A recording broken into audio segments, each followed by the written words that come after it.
there. Mga katanungan ay sasagutin, mga alalahanin, lilinawin. Ito po ang programang katuwang ninyo sa usapin na batas, serbisyo publiko, politika, at siyempre, maging sa kalusugan. Pisikal man ito o espiritual. Muli ito po si Dr. Edwin Bien, mahalilipan samantala dun sa kapartner natin na napakaganda na si Miss Cheryl Cosim dito sa Sagot Kita. Tayo po ay napapakinggan nyo sa 105.9 sa Mega Manila, 106.7 sa Davao, 101.9 sa Cebu, 101.5 sa Cagayan de Oro, 99.9 sa Ormoc, at 107.9 sa Tacloban. But of course, bukod po sa radyo, mapapakinggan po tayo sa True TV, Signal Channel 19. At maging sa Facebook at YouTube. Siyempre, nandyan lang po tayo. I-search nyo lang ang True Network PH. That's TRU Network PH. At ngayon po, araw ng Huwebes, Health Day tayo. Katuwang ang MX3. Ang atin pong tututukan ngayong araw, mga kapatid, ay tungkol sa chronic pain. Pero bago po natin yan pag-usapan, yung mga sasali, yung mga masakit man o hindi ang inyong pangangatawan, ay maaari pong mag-join dito sa ating usapan. At by calling us up or texting us, maaari po kayong makatanggap. Direct ipapakita nga natin ano yung libreng matatanggap po nila mula sa ating DMI company. Yan po, ikakatok sa inyo sa pinto, 5 tao po ang pipiliin natin at syempre ito ay magsisilbi na parang suplemento o pinakabitamina po ninyo sa araw-araw. At syempre, alam naman ninyo, ito po ay hango sa prutas na mangustin. Kaya bilang natural product, wala kayong aalalahanin. Whether kayo ay may maintenance, whether kayo ay anumang edad, whether kayo po ay may mga karamdaman. Dahil ang sustansya sa katawan ay malaking tulong. Ang matatanggap po ninyo ito, yung MX3 capsule na 500 milligrams, 60 pieces in one box. Meron po tayong MX3 Plus. Nagtataglay naman po yan ng 30 pieces, pero meron po siyang kahalong L-carnitine at coenzyme Q10. Ano yung espesyal na laman ng MX3? Yung pong balat, meron siyang tinatawag na alpha, beta at gamma mangustin. Pinag-aralan po yan sa Canada at nakita nila na mayroong natural anti-inflammatory property. Kasama dun sa ikakatok sa pinto nyo, meron po tayo nung ating MX3 Coffee Mix.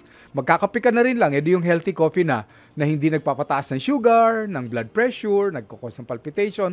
Wala lahat yon. Siyempre kasi sugar-free at saka very negligible po. It is almost caffeine-free. At yung ating pong tsaa, yung MX3 tea na maaaring mag-cleansing ng ating system sa katawan. Alright? So ngayon, ang pag-uusapan po natin ay tungkol sa chronic pain. Yung po bang pananakit ng bahagi ng katawan natin na hindi agad nawawala? Ano nga ba ang mga karaniwang dahilan nito? Ano ang maaaring posible na sintomas pa tungkol sa mas malalang karamdaman?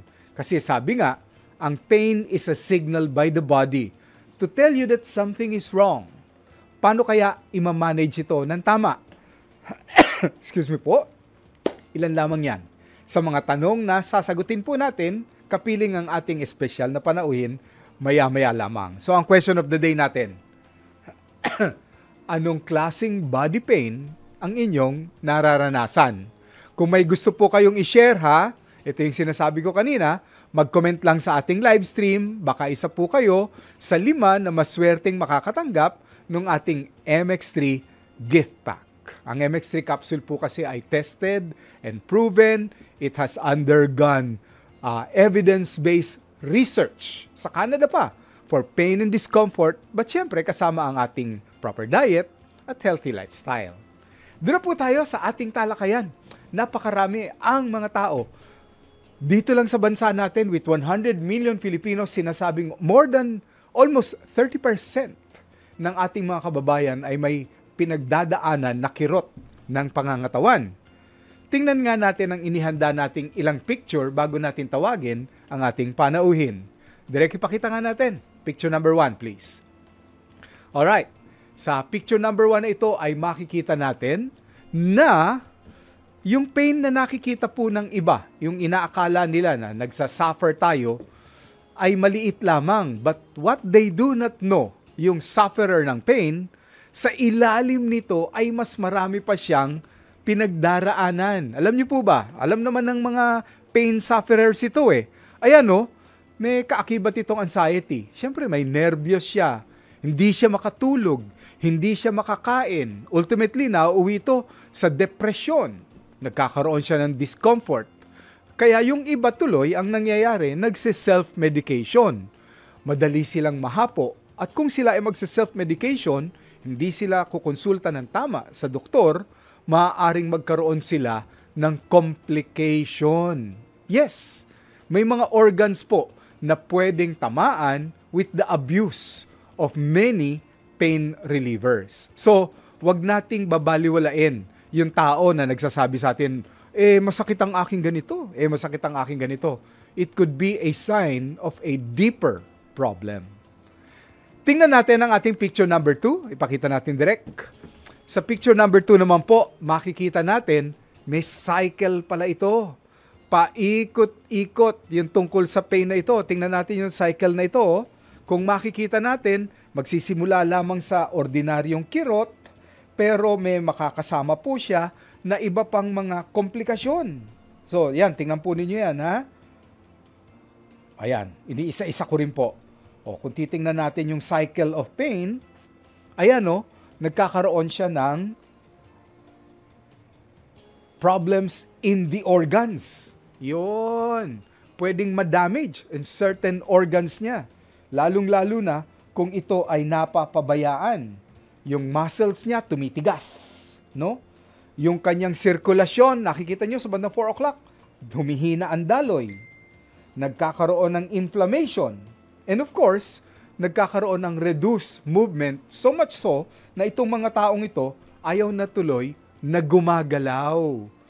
Para bang, nagsasuffer na lang sila in silence. Yung iba nga, hindi in silence, talagang mangyak-ngyak pa eh. Now, there are certain levels to pain. Tingnan natin yung next picture natin direct. Meron pala tayong 1 to 10 na levels of pain. Sabi nga nila, iba-iba daw ang kakayanan ng tao to tackle pain. Yung mga kababaihan daw, mas kinakaya ang pain. Pero yung levels of pain na ito, maaaring kung 1 to 3 lamang, baka kaya. 4 to 6, kaya pa. Yung iba dinadaan na lang nila sa pamasamasahe. Yung iba umiinom na ng gamot. Pero pag 7 to 9, that is already a severe type of pain na nangangailangan na talaga sila ng medication or consultation. Pero kapag ito ay level 10 na, now, ang ka-level daw nitong level 10, yung parabang manganganak na, yung pakiramdam na naghuhumiyaw na yung tao. Kawawa naman po sila. There must be a management for this. And last but not the least, tingnan natin ang ating picture number 4. Sa picture number 4, ito naman ang makikita nating komplikasyon kapag ang pain ay hindi na manage properly. Yan, tingnan po ninyo. Kanina sinabi ko almost 30% dahil ang datos na nakikita nyo sa inyong telebisyon na 21% nagsasuffer ng pain ay lumang datos na. In fact, these people, nakikita nyo, 10 million Filipinos sa 100 million plus na populasyon natin are already misusing medications. And sometimes, those medications are opioids already. Opioids, ibig sabihin, mga gamot na regulated at hindi basta-basta nabibili over the counter. Dahil yung mga pain relievers na iniinom po nila, which are very common, gaya ng celecoxib, tramadol, if they abuse this, makikita nyo, rest in peace. Pwedeng masira talaga certain parts of our organs from the liver to the kidney. So, out na natin yan direct. Ipakilala na natin dahan-dahan. Ipapakilala ko po sa inyo ang magiging ating panauhin. Nagkita po kami January 19th, that was about 2 or 3 days ago, in one event ng University of Santo Tomas, Gamma Beta Epsilon Fraternity Induction Ball. At siya po ay isang intervention pain specialist. Napakahalaga po nun. Isang pain specialist. Ang ginagamit po niya ay radio frequency ablation. Papaliwanag niya sa atin yon. Steroid injection, PRP treatment. At bago natin tawagin ang ating esteemed guest na doctor, pwede bang ipakita na muna natin direct yung napakagwapo niyang litrato. Ayun, mahalaga yun eh. Direct yung ating picture ni Dr. Angelo Miguel Realina. Ayan, nasa picture natin. Ayan, para alam po ninyo yung inyong ite-text at tatawagan kung isa po kayo doon sa sufferers na ito. Alright, out na natin yan direct. Live sa ating screen, we have Dr. Angelo Miguel Realino. Magandang hapon sa iyo, brother doctor. Ayan. Good afternoon. Where are you calling? Where are you from? I'm in Pampanga. You're in Pampanga. Okay. Medyo mahina daw. Direct yung ating audio. Ayan. So, kung hindi rin lang malayo, I'm sure magla-live dito sa ating studio si Dr. Realina. Dr. Realina, what do they call you sa nickname mo? Doc Jello. You can call me Doc Jello. Doc Jello. Let's talk about yourself first, no? After graduating from medicine, what made you decide to go into specialty ng pain management? Before going to Fellowship of Pain Management, I'm a former anesthesiologist first. So, anesthesiologist first. Okay. Yes, and then after anesthesiologist, I go to Fellowship for Intervention, for pain medicine in UPPGH, and then after which further fellowship for abroad na for interventional pain management and palliative care. Interventional pain management and palliative care. Okay, isa-isahin muna natin bago natin talakayan yung mga procedures mo, Dr. Jello, ha? Usually, who are your clients na inire-refer sa inyo o do they directly call you? I usually get referrals. Usually, majority, like more than 50% of my patients are really cancer patients. Cancer. Because as we all know, yes, cancer patients, because statistics-wise, nowadays, they really have increased prevalence of pain, especially sa mga latter stage of cancer. And after mga cancer patients, I usually get patients now with arthritis, especially the knee osteoarthritis, and of course, yung mga low back pain, yung sciatic. Those are mga next patients naman that I get. Dr. Jello, may nakita akong picture, video actually, doon sa Facebook page mo na may foreigner ka pa na naging kliyente who was talking about, I think it was knee pain. Can you tell us a little bit about that? Usually since I live and I work here in Pampanga, so for mga non-cancer pain, majority of them actually are mga foreigners, no? So for usually what I did to him dun sa foreigner in my Facebook page is that I did radio frequency ablation for knees, wherein the nerves that causes the pain sa knees kinil siya by a technology called the radio frequency ablation. So right now he can walk freely, wala nang pain, he can enjoy life, enjoy Pampanga very much. Walk ano lang po siya.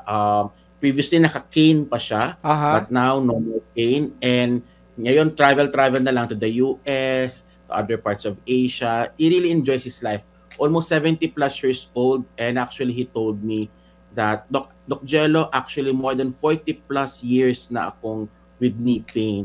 And yun nga, like what you've said, Doc Bien, he's taking a lot of pain medication up to the point of he's already taking mga opioids like morphine. So he's and of course, when you have a knee pain and you're in your 70s and you can't enjoy life, especially retirement na yun eh. And so he's really depressed, no? Sleep deprived because of that knee pain. But after the procedure, he's very, very happy now. And he can enjoy life, sabi niya talaga. He's really grateful and nagawa niya yung procedure. Nakangiti nga siya doon, nakita ko eh.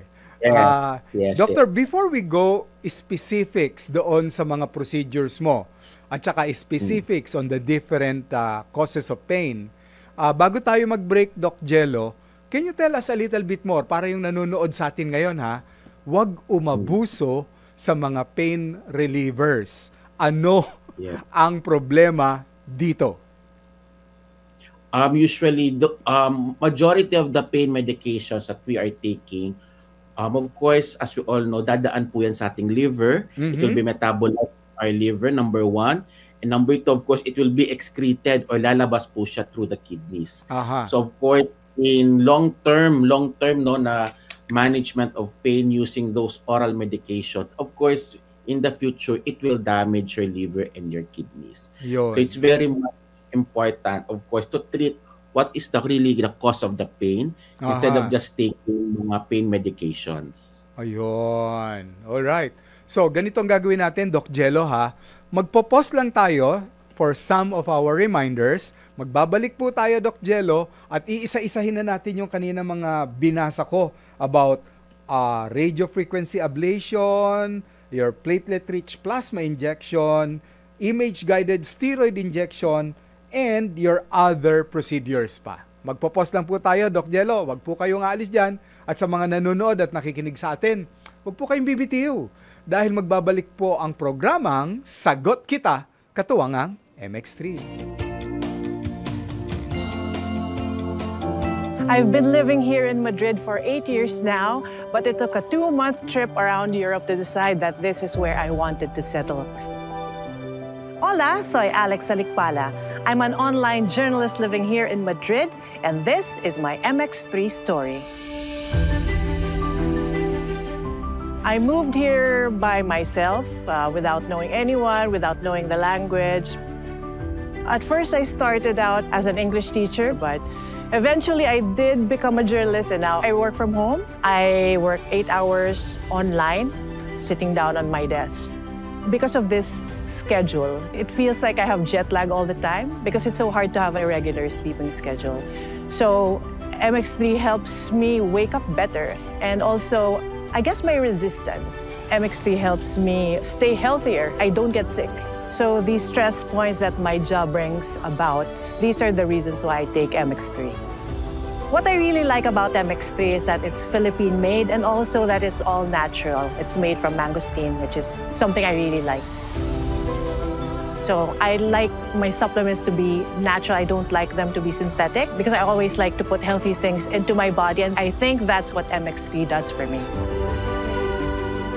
MX3, dito ako believe. Te quiero mucho.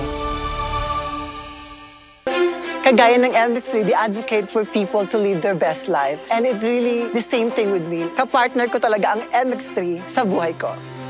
Guten Tag! Welcome to the beautiful Switzerland. I'm Dexy Jimenez, 39 years old, Tubong Davao, and this is my MX3 story. I'm now more than 10 years here in Switzerland. I'm working as a fashion consultant sa Zurich. Since 2009, breadwinner na ako ng family. Sila talaga yung aking inspirasyon kung bakit nandito ako. So talagang focus ako sa trabaho and alagaan ang aking kalusugan.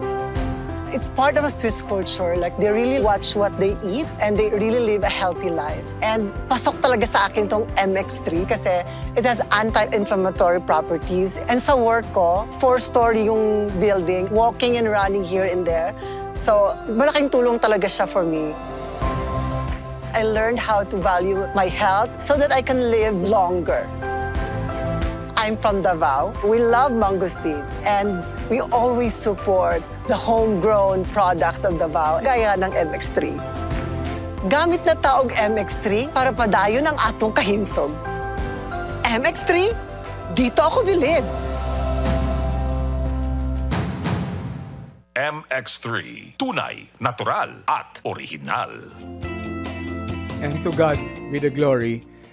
Okay, nagbabalik po tayo dito sa programang Sagot Kita.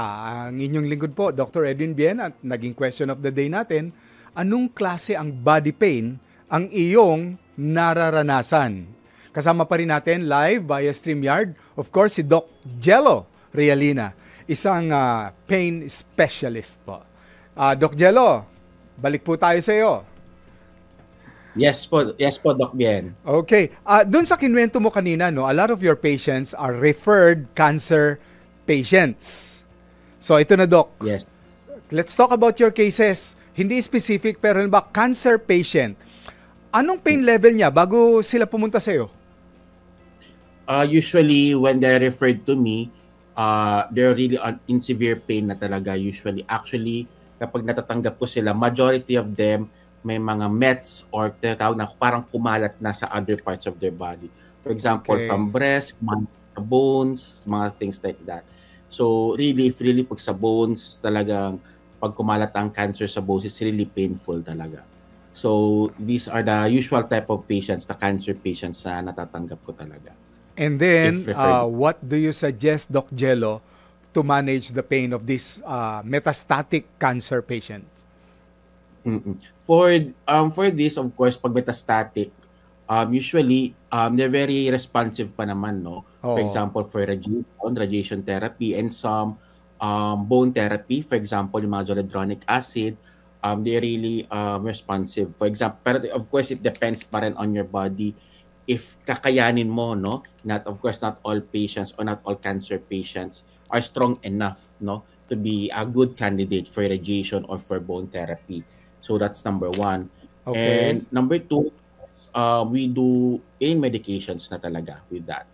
And that will be a long-term talaga na pain medication since especially if there will be no active management sa kanyang pinaka-primary na sakit. Opo. And of course, it's more on the palliative side. Of course, palliative, we really rely on the pain medications talaga. When you're saying pain medications, kamukha ba yung mga nakikita natin sa TV na meron silang nakakabit sa kanila na IV and then may pinapump lang sila na mga morphine or whatever? Doc, what are those? Yes, is it okay for you to discuss some of those? Usually, those are called mga strong opioids. No? Opioids? And then there are mga like, for example, fentanyl, morphine. Because of their severity of their pain, they do not respond na to ng mga tramadol, for example. So really, pag ganong level, strong opioids na talaga what we recommend or what we use for them. Yon. Doctor, we are curious kasi hindi naman lahat ng nanonood at nakikinig sa atin scientific ang kanilang background. Ano itong radio frequency ablation? Okay. When we say radio frequency ablation, is that yung radio frequency ablation is that we use heat to kill the nerves, for example, that causes the pain. So, for example, I do also cases, for example, for cancer patients na perfect candidate for radio frequency ablation. For example, sa pancreas, so yung mga pag may pancreatic cancer, masakit usually, na yun. Very, very, very masakit hanggang sa likod po yun. So, for frequency ablation, we will kill yung mga nerves that talaga nagsusurround doon sa pancreas. So that's what will we do. And for next po, for example, yung common, yung mga arthritis, na mga knees, o mga low back pain, yung mga small nerve that causes the pain, we will burn them. No? So if those nerves are already killed, they won't serve the purpose of giving you pain already. So it will send signal to your brain na there's no more pain. So that's the good thing about the radiofrequency ablation. It will really lessen your intake of mga opioids after doing the procedure. Forgive our ignorance, Doc Jello, ha. Paano ginagamit yung pain, yung heat for pain? Are they nasa OR ba ito? Outpatient ba ito? Paano bang style nito? For radiofrequency ablation, usually that is a procedure inside the operating room. Of course, you will be sedated since we have to imagine na yung dulo ng needle ng radiofrequency ablation, it's almost around 80 degrees, no? So sobrang init po nun. And specifically, that malapit siya sa nerves kung saan talaga yung pain. So can you just imagine na para almost boiling water near the nerves? It's really painful during the procedure. So hindi niyo talaga usually kaya if without sedation. So usually we are sedating those patients inside the operating room.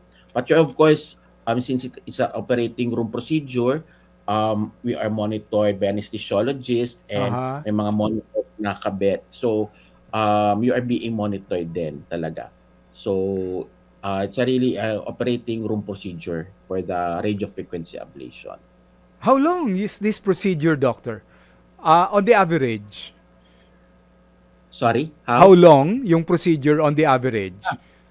Usually depends on the body part. If usually pag mga knees, like 1 to 2 hours. Wow, matagal din. And kapag mga other parts, usually mga back, yung mga ganyan, mga head or shoulders, usually mga around 2 to 3 hours. Wow. Because we really need to locate specifically kung saan banda yung nerve na nagkakos ng pain. So, that's specific talaga. Kasi if we missed it or if we do not kill the nerves na pang pain lang, for example, papunta sa motor, for example, so delikado din siya. It's kasi really motor. So it's really a delicate procedure na we need to be precise in doing it talaga. I see, I understand. So dapat talaga ang gumagawa nito is someone like you who has undergone extensive extensive studies on this, no? Kasi baka magkamali, no? Okay, doctor, that is radio frequency ablation for pain. Isa pa rito naman yung image-guided steroid injection. Ano naman po ito at para saan ito, Doc Jello? Steroid injection is when we inject yung steroids kasi meron siyang tinatawag na anti-inflammatory. So, for example, yung mga nerves din or mga muscles na namamaga, we can inject them with steroids para to loosen up yung mga muscles, for example, or sa mga nerves, malas yung irritations nila. So we can also do that. That's a little bit of a step down siya of the radiofrequency ablation. When you say step down, hindi na to OR procedure? Is this an office or clinic procedure? Yes. It can be an office procedure na since yung steroid naman, it's not really painful when you inject it. So I usually do it, majority I usually do it in the clinic na lang. Clinic setting na lang ito. Ayan. So medyo shorter na rin yung time. No, yes, shorter na yung time niya. Usually by half na kasi wala nang sedation, no more monitoring na talaga. So it's me and sa patient na lang talaga sa clinic. Who are the clients for such cases or such procedure, Doc? Yung image-guided steroid injection. At saka bakit kailangan is image-guided? Of course, image-guided in a sense na, for example, for that, I use ultrasound. Majority ultrasound talaga because we need to be before they use lang yung parang landmark technique, no? Landmark lang. So for example, pupili lang sila ng nerves and then that's it lang po. I-inject lang nila blindly, no? But now of course yung sa technology and sa science din meron tayong ng mga ultrasound so we can specifically target the nerves sa talaga. So, mas specific na siya. So, it's more precise and of course, the outcome is very good na din. One very painful experience ng mga nagkakaedad na, yung mga disc problems, Doc, yung sa spinal disc, no? Is this a candidate for such procedure? Yes. Those are also a good candidate for the procedure for radiofrequency ablation, especially mga disc bulges, mga sciatic na. When you say radiofrequency ablation kasi it's unique in a sense na may iba-iba pa siyang klase. Depende pa kung what type of pain that you have. So for example, for sciatica, one can be a good candidate also for radiofrequency ablation or mga disc bulges sa likod. They can be a good candidate. Okay. This one, Doc. Platelet-rich plasma injection. I have heard of this doon sa mga atleta. Ay, alam mo na may mga athletes, di ba? Nagkakaroon ng ACL injury o kaya certain sprains na severe. Paano ginagawa ito, Doc? Platelet-rich plasma, originally talaga, ginawa talaga siya for athletes, no? Pang-athletes. Yes, pang-athletes talaga siya. Initially, no? Nung ginawa talaga siya ng bodies. So, platelet-rich plasma is we draw your own blood and then we process it. And then we just get yung tinatawag nilang platelet-rich na plasma talaga. And that's what we inject. Babalik sa sarili mong body. For example, for may mga tendon tear, mga ligament tear, So they say that the platelet-rich plasma has its own regenerative properties. So Okay. ibig sabihin po, in time po, with repetitive use, yung pag PRP injection po tayo, mag-regenerate din eventually yung mga torn ligaments, for example, or sa mga arthritis, it can also be a good. Kasi meron siya anti-inflammatory effect. Yun. Okay. So, bukod po dun sa mga naitanong ko, Doc Jello, no? Any other things na ginagawa mo pa sa mga pasyente? Or any other procedures? Usually, those are the most common talaga. If in terms of procedure, Oo. frequency ablation, steroid, and the platelet-rich plasma. Yun talaga yung parang major bulk talaga for interventional pain. What about... Kasi other, if Go not, ahead. kasi if not, we proceed na talaga to surgical, for example. If hindi ka na, parang ano po kasi when we say interventional pain, it's like parang nasa middle siya ng oral pain medication and then yung pinaka-surgery talaga. So, that's in between talaga sila. So, if really di pa rin siya naging effective on that level, you go to a higher, which is, for example, yung surgery na talaga. Okay. Doc, yung yung how often or frequency, ay isa-isahin natin uli yung procedure na kailangan gawin. For example, yung PRP, isahan lang ba ito o ito'y panababalik mo pa sa clinic mo? Usually for PRP, it's depends pa rin talaga, no? But PRP, for best yield talaga, usually what we do in our clinic is at least 2 sessions, 1 month apart. 1 month That's the apart. best. That's the best. Para to harness the regenerative properties of your own. Kasi sarili mo yun that's an autologous. So sarili mo yun, and if you want to harness your own regenerative talaga, minimum po talaga yan ay 2 sessions. Pero minsan kasi after 1 sessions, they feel good about it na. Sinasabi nila, Doc Jello, I'm okay. Don't need to do a second session. Okay with me also. Ayun. And what about the steroid injection, Doc? After you do the injection, do they have to take the oral steroids? No more. After you do no more na, yes. After the steroid injection, you can go right away na to, pwede ka nang hindi mag-oral steroid na medication. So usually naman, ang steroid injection usually can last, mas maikli lang siya, 6 months to 1 year. So, if talagang bumalik yung pain or nag-recur yung pain, you really need to do it again. But aside from the injection ng steroids, do you also prescribe oral steroid, Doc Jello? Yes. Usually, usually naman yung mga cancer patients naman. I prescribe, what do you call this, oral steroids. It's especially talaga pag mga inflame talaga, yung mga sa bones nila, with the nerves. It's really important, no, na magkaroon sila ng at least mga steroid na oral for the meantime. Well, there are some people na kapag wala na yung nararamdaman, actually maraming tao ganun, hinihinto na lang bigla nila without consulting the doctors.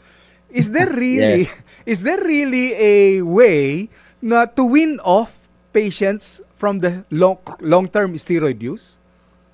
Yes. There's a proper way of weaning, or what we call it down titrating. Dinadahan-dahan lang yung pagbaba ng steroids, because when steroids are stopped immediately, nagkakaroon din sila ng rebound So really best talaga to, of course, to go back to your doctor to ask them when is the best time to wean it, anong dose yung ibababa nila, ano yung frequency. It really depends on per patient. So, it's best to always consult with your doctor and to take the steroids as prescribed by their doctor.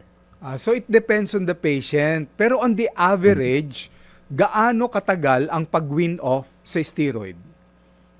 Usually, like 2 to 4 weeks. Ganyan sila. Matagal din po. Especially if they are on long steroid na intake also. Doc Jello, let's talk about children. Do you have experience or have you heard of children with chronic pains then? Yes. Meron? Yes. Especially, I had one when I was in UP PGH. It's a genetic disease naman. genetic disease, they call it progeria. So, Progeria. I-define mo yes, yun, Doc. Interesting yan kasi may pelikula yan. Si Brad Pitt. Yeah. Ay, baliktad ata. Si Benjamin Doc. Yung ba yun? Case na ni Benjamin. Correct po kayo, Doc. O sige nga, ano yun, Doc? Ano yun? It's a case of progeria siya. Parang kay Benjamin Button, correct po kayo. Oo. Pero hindi siya kaya na talaga ng parang babata siya. Ang nangyari lang, when we say, yung proper talaga no, na progeria is that yung age po, yung chronologic age mo is, for example, 15 years old ka pa lang in years. Pero yung kanyang, yung faces niya, yung face, but yung mga organs niya also age rapidly. Oh. So, yung age niya talaga is pang 15 lang, pero yung heart niya pang 80 years old. Oh. Ganon, yung kanyang kidneys and livers pang matanda na. Because eventually, since, for example, yung nakuha ko na case sa UPPGH is parang 15 years old. And then yung age in progeria talaga is almost 80 plus years old na. Grabe. Very brittle na yung kanyang bones kasi nagkaka-osteoporosis na rin sila even at 15 years old. No? So, nagkaroon talaga siya ng mga chronic na mga pain sa bones. So, that's what we treat. We treated it with steroid injection para lang talaga ma-relieve yung kanyang pain over sa kanyang hips. Kasi common na siya nagkakaroon ng mga hip dislocation, very fragile na yung mga bones na nagkaka-fracture na rin siya lagi. And she's not a good candidate at that time for surgery. So what we can do talaga is, like what I've said, in between, no, we do interventional pain management since she is not a good candidate for surgery as well. Kasi nga masyado nang brittle yung bones niya. So, but of course, siya nagpe-pain. So, of course, naka-oral pain medication siya. So, dyan pumapasok yung tinatawag natin interventional pain na it's in between the surgery and the oral medications. Doc Jello? Opo. Napaka-interesting nung topic natin about pain management. Magpo-pause lang tayo for a few reminders. With your permission, huwag ka munang aalis kasi pagbabalik po natin, hihingi naman tayo ng payo sa inyo dahil I am sure there are thousands of people who are watching and listening to us right now na meron silang nararamdaman na mga kirot-kirot sa kanilang katawan. So, how to get in touch with Doc Jello at saka ano maipapayo niya sa inyo, magbabalik po tayo. Huwag po kayong aalis dyan. Kuhan ko tong MX3 capsule na to kasi gawang Pilipino, nakaka-proud. All natural, walang halong chemical at available na to dito sa Europa at dito mismo sa Madrid mabibili sa restaurant namin. Hola a todos! Saludos ng Madrid, Espanya. Ako nga pala si Gil Albarracin, 45 years old, isang negosyante at ito ang aking kwentong MX3. Kagaya ng mga naging experience ng ating mga kababayan dito sa Europa, hindi naging madali yung pagdating ko dito. Nagsimula ako sa basic na trabaho sa bahay, naging caregiver ako, naging chef ako, nagtrabaho ako sa real estate company din. At ngayon, nagtatag ako ng sariling negosyo. Isang flower shop dito sa Espanya. Partly naging business partner ako ng isang Filipino restaurant in Madrid. Sa ngayon, nag-stay na ako ng almost 22 years na. At so far, naging maganda naman yung buhay ko dito sa Europa. Palagi po ako nanalangin na sana bigyan niya ako ng magandang pangangatawan, magandang health sa tulong po ng MX3 dahil lahat po ng plano ko sa buhay ay sinasubmit ko po sa Panginoon. Sana marami pang mga kababayan natin sa buong mundo na masubukan nila ang MX3 products. Maraming salamat. Arriba MX3! MX3, dito ako bilib! Be extraordinary with MX3. Io sostengo molto MX3 perché mi aiuta molto nella mia vita, nel mio corpo e quindi sono molto grata ai loro prodotti. Sa mga kababayan ko sa Pilipinas, ciao! Benvenuta a Milano!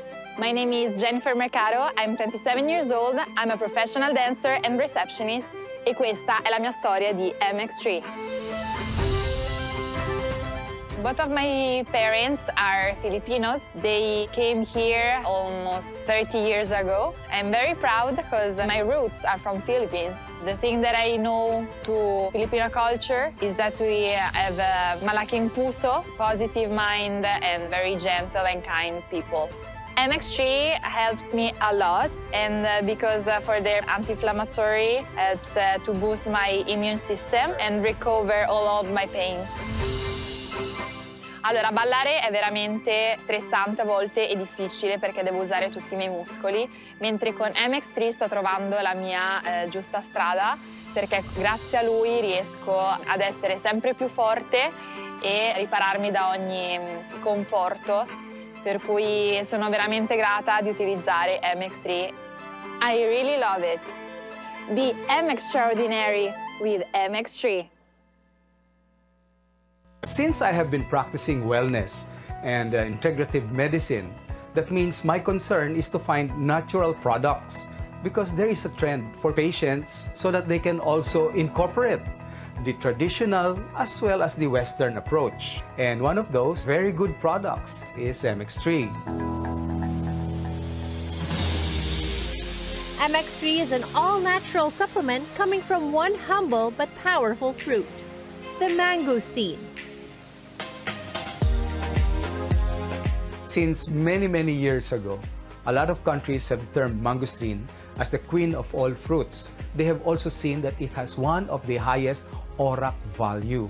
When we say ORAC value, that is a measurement of how good an antioxidant property a product has. That means it is able to resist a lot of those free radicals that causes weaknesses and damage to our cells. Aside from what is inside the fruit, is actually what is surrounding the fruit. It is called the pericarp. The pericarp contains the xanthone, and later on we had it studied in Canada. Nutrasource Canada was able to identify the alpha, the beta, and the gamma nutrients. We were amazed about its health benefits. The alpha nutrient is an anti-inflammatory ingredient, and there are many illnesses that is due to inflammation. The beta nutrient help a lot of people who suffers from infections. They are able to control microorganisms. So together with their regular medications, there is less tendency for long-term side effects. Now, the gamma nutrient they have found to be very good for improving our own immune system so that we are able to resist illnesses, especially from the free radicals around us.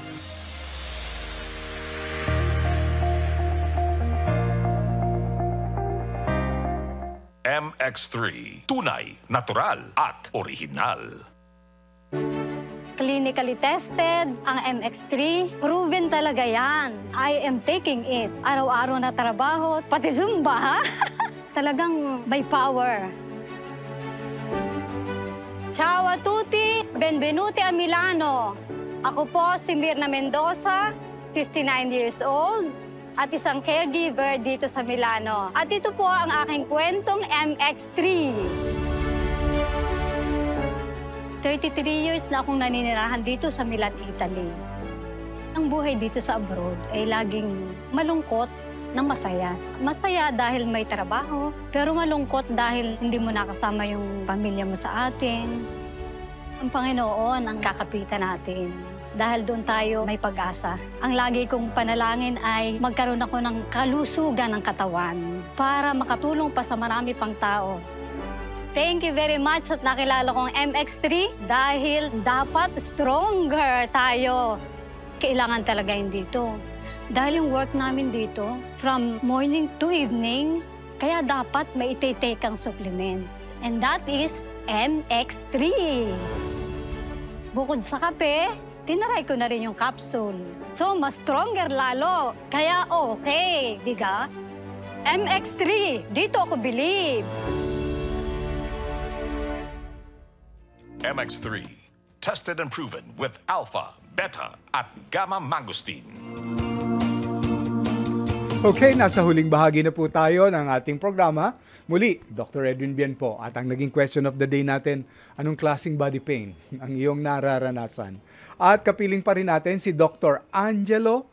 Doc Jello Rialina, isang pain specialist or interventional pain specialist. Doc Jello, Ang galing-galing mo daw.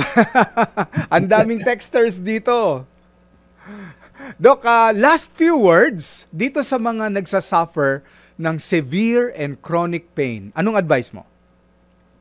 For those who are suffering from severe pain, actually, we understand that it's really difficult for them since when we say pain talaga, it's more of my emotional component and psychological component na yan, especially if it's really chronic in it.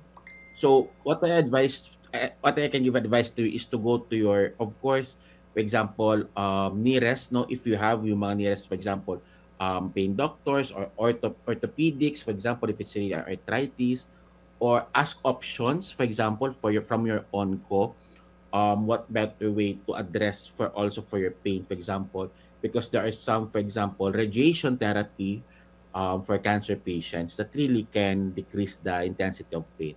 It's really addressing also the source of the pain. No, it's not just, of course, treating merely the pain as well. And of course, aside from that, when we say pain, kasi it's really an inflammatory, it's, of course, it's easier being said than done, but of course, having a healthy lifestyle, and for example, a lifestyle, for example, mga arthritis, it would really help, for example, yung mga diet and exercise. It's really a big part or big chunk talaga to reduce the pain. For example, if it's really a low back pain or knee pain, pag mga arthritis, it's really very important yung diet and exercise for them. And of course, don't you overuse the medication like what you've mentioned before, especially the over-the-counter products. For example, mga paracetamol, if you use it more than 2 weeks, they can cause mga tinatawag natin mga rebound headaches. So it's really better to seek consult talaga and not to overuse medications, especially the over-the-counter medications. Wow, that's very nice, Doc Jello. Last question, Doc Jello, kasi being in the practice ng wellness and integrative medicine, I have come to see a lot of cancer patients na ang kanilang mga medication na lang lagi from their onco is tramadol, 50 to 100 milligram. Is there a way that these patients can contact you so that they can travel all the way to Pampanga? Baka sakaling gusto po nila. Or actually, I do naman din teleconsult if okay with them. So yun po, I'll post here sa comment section yung my number, but my number is, of course, for my secretary also 0917-175-9129. Pakiulit? Or they can visit my Pakiulit natin, 0917? 0917-175-9129. 175-9129. And also, they can also visit my website, www.realinapainmanagement.com. www.realinapainmanagement.com. Yon. So maraming salamat sa iyo, Doc Jello. Direk, pwede ba ipakita natin yung picture kung saan kami nagkita recently ni Doc Jello? Asan na yung picture natin, Direk? Yung yan. I do not know if you're there. Hindi ko makita, medyo maliit na yung litrato, but that is the UST Gamma Beta Epsilon Fraternity. Congratulations again to you, Doc Jello Realina. Okay, so thank you very much for having me here. God bless. Pleasure. Hail GBE. Thank you. Maraming salamat po. Ayan, yun ang mga batian po namin. Alright, so ngayon, silipin na raw natin ang mga komento at katanungan ng ating mga netizen dahil napakarami po. Ayoko nang i-bother pa si Doc Jello about these questions. So number 1, Rodelyn Lopez, good afternoon, Doc. Sa akin po ang masakit ay yung likod. Kasi po mananahi po ako, maghapon na nakaupo. Pero mula naman nung uminom daw siya ng MX3, gumaganda naman ang kanyang pakiramdam. Yung sinasabi nga po that sitting is the new smoking, totoo po yun. Huwag tayong laging nakaupo. At huwag tayong nagko-cross legs dahil yung ating likuran ay nagsasuffer, pati na rin yung ating sirkulasyon. So, after 15 to 20 minutes sitting, tayo muna tayo ng 5 to 10 minutes. Walk a little bit, do some chair exercises, and then go back to your work. Mahalaga yon. Gary Mandal, 2 years na po akong nagtitiis ng frozen shoulder po. Ang sakit na tinitiis ko. O pakihanap na lang yung binigay na website ni Dr. Jello Realina. yung frozen shoulder, maaaring matulungan niya with some injections and therapies. Okay. Brian J. Lacra Balbido. Doc, yung pain, pinagdadaanan ko now is yung parang yung balat, parang manipis. Ano kaya ito? There are certain conditions na ganun po, nagiging hypersensitive ang inyong mga balat. Meron tayong mga tinatawag na sensory fibers doon. Kailangan hanapin, Brian, ang kadahilanan. There are some conditions that can cause this, no? Merong autoimmune disorders, mayroon ding diabetes and other metabolic disorder. So dapat hanapin ng doktor mo kung ano yung pinanggagalingan nito. Si Taddy May, magandang araw po, mahigit 2 months ko nang nararamdaman na kumikirot ang tuhod ko. Masakit po siya kapag uupo at tatayo. Need ko po talaga ang mahahawakan para lang makatayo ako ng maayos. Taddy May, depende sa age mo ito. Kung babae, could be osteoporosis dahil alam mo, nag-iedad na babae at menopause, nagkakaroon ng problema sa kanilang mga buto. Kahit lalaki, nagkakaroon din po. Ang tawag doon ay osteoarthritis. So may mga rheumatologists that can help you about this. And then i-refer po kayo sa isang physiotherapist na baka matulungan yung inyong kondisyon. Si Arnold Bernardo, Doc, ang nararanasan kong pain ngayon, bakit po kapag gutom po ako, sumasakit ang sikmura ko?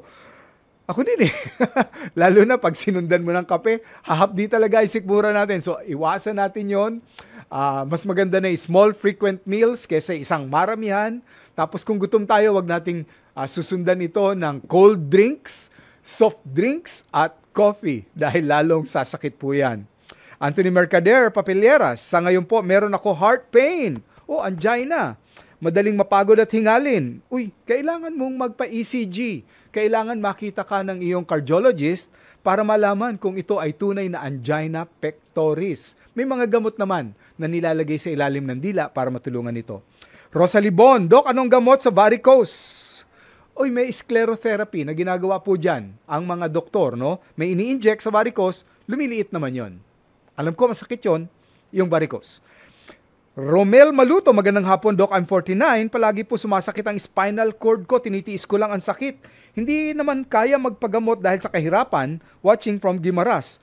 Yun ang pagkakamali po ng iba. Akala nila ang government hospital will charge you all the time. Hindi po. Some will charge, konti lang sila, but dapat it's a free service sa inyo.